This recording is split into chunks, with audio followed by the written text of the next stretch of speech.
ঐ টংগ মাষ্টৰ, তই যাগে যা আৰু ঘৰলৈ, নহ'লে বহুত দেৰি হ'ব এতিয়া ইয়াতে, নহ'লে আকৌ তই দিগদাৰ পাবি নহয়।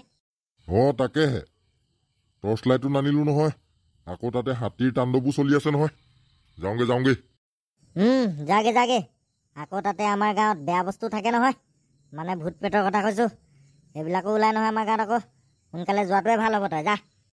আকৌ তাতে সন্ধিয়াখনত তই এতিয়া ভূতৰ পেটৰ কথা উলিয়াইছ, নকবিচোন, এনেই ভয় লাগে মোৰ।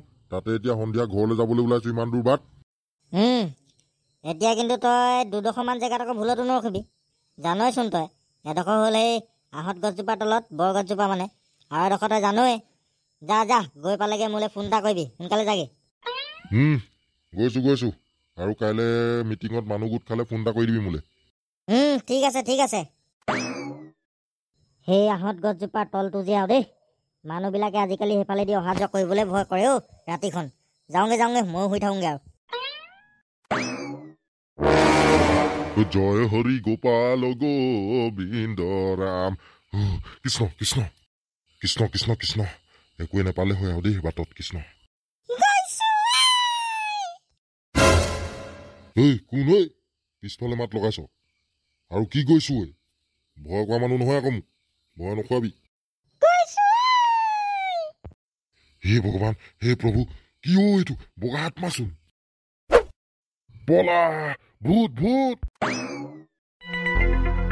মই বাৰু আজিহে গাড়ীখন থৈ আহিব লাগে নে? তেল খাই বুলি বৰ চিপচ দেখুৱাও নহয়, পইচা যাব বুলি। এতিয়া পা মছলা।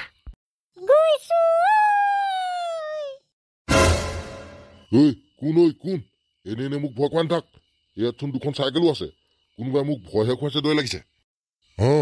ইয়াতচোন দুখন চাইকেল আছে যেতিয়া মানুহ দুটা থাকিব লাগিব। তেহেতিয়ে মানে মোক মনে মনে লুকাই লুকাই ভয় খুৱাই আছে। কোন আছ ঐ? কোন কুকুৰ? কেলে ভয় খুৱাইছ মোক এনে? দম আছে যদি ওলা মুখৰ ওচৰলে।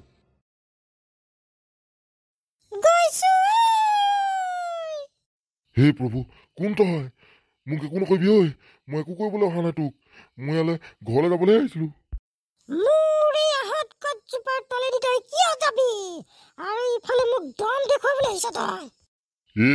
মোক কোনোবা পিছফালৰ পৰা ভয় খুৱাই আছে বুলিহে মই তেনেকে কৈছিলো। মোক একো নকৰিবি, মোক যাবলৈ দে।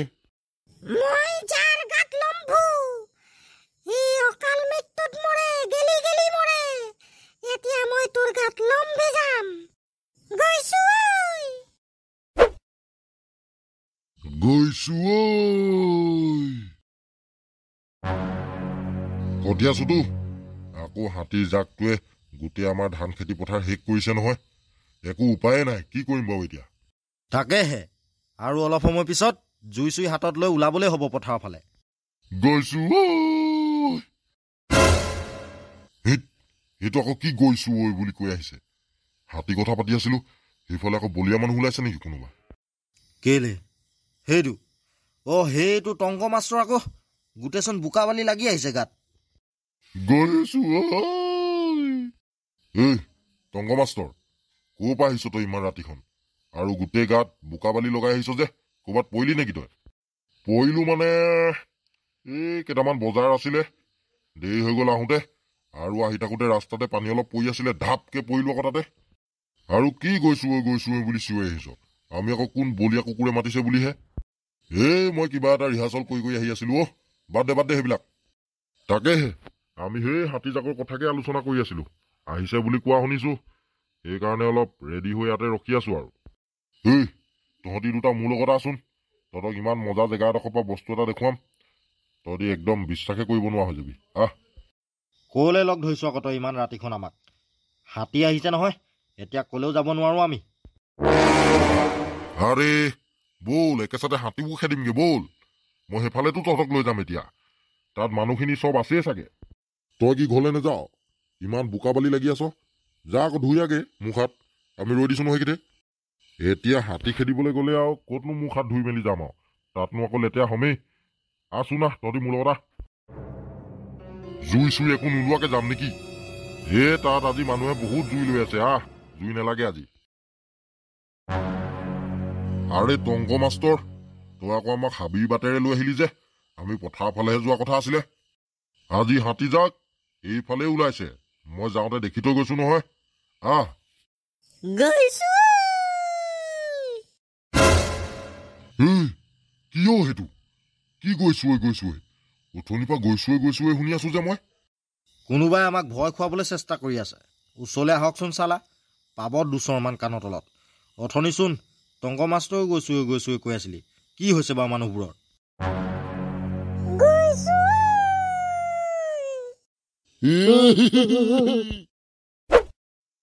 কটি আছো তো কি কৰিবি ঐ এতিয়া?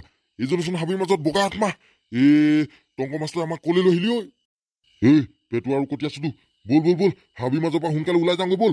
সেই ৰাস্তা কিনাৰতে আহঁত গছজোপা আছে নহয়, সেইখিনিতে অকণমান ৰখোগৈ বল। এইখিনি থাকিলে নহলে আমাৰ দিগদাৰ আছে। খালি তই আজি আমাক টংক মাষ্টৰ খালি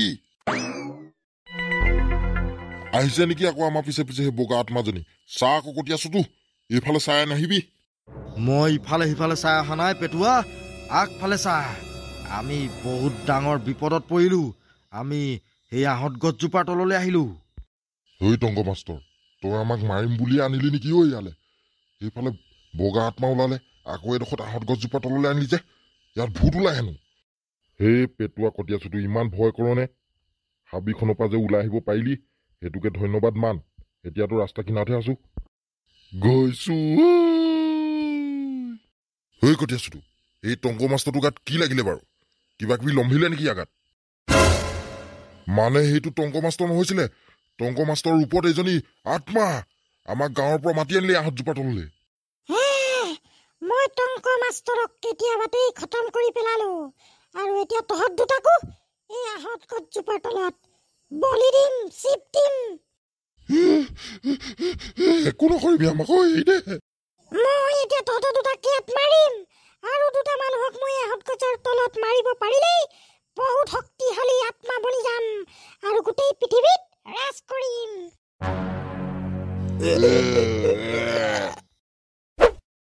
গৈছো।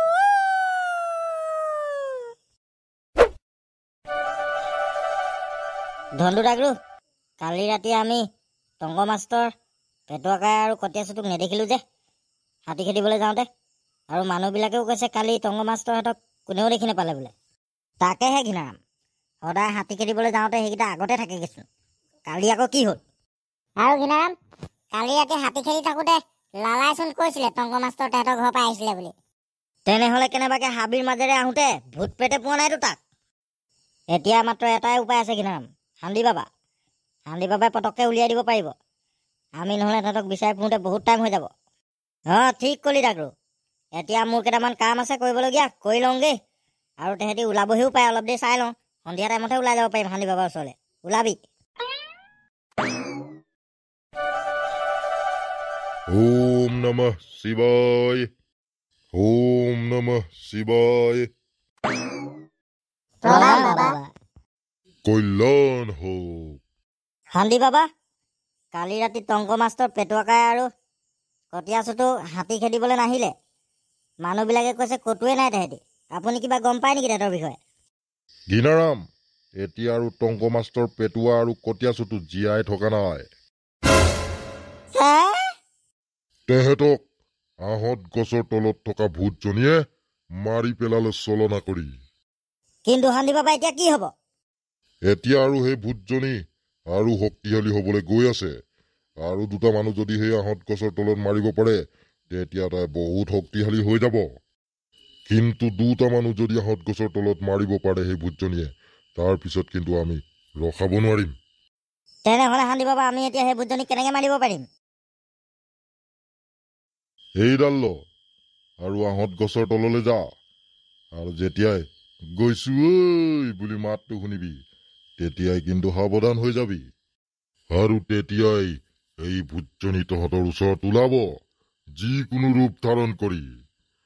তেতিয়া এই ত্ৰিশূলডাল আহঁত গছজোপাত মাৰি দিবি, আৰু তাৰ পিছত চাবি লগে লগেই সেই আত্মাজনী এই গছজোপাৰ তলৰ পৰা পলাই পতং দিব।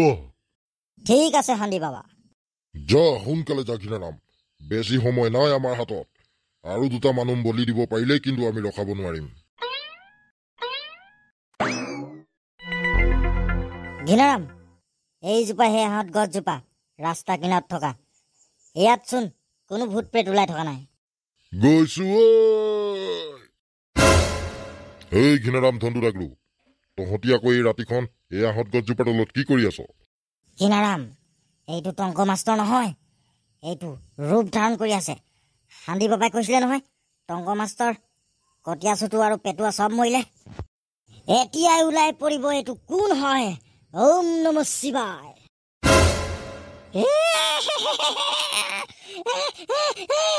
মৰা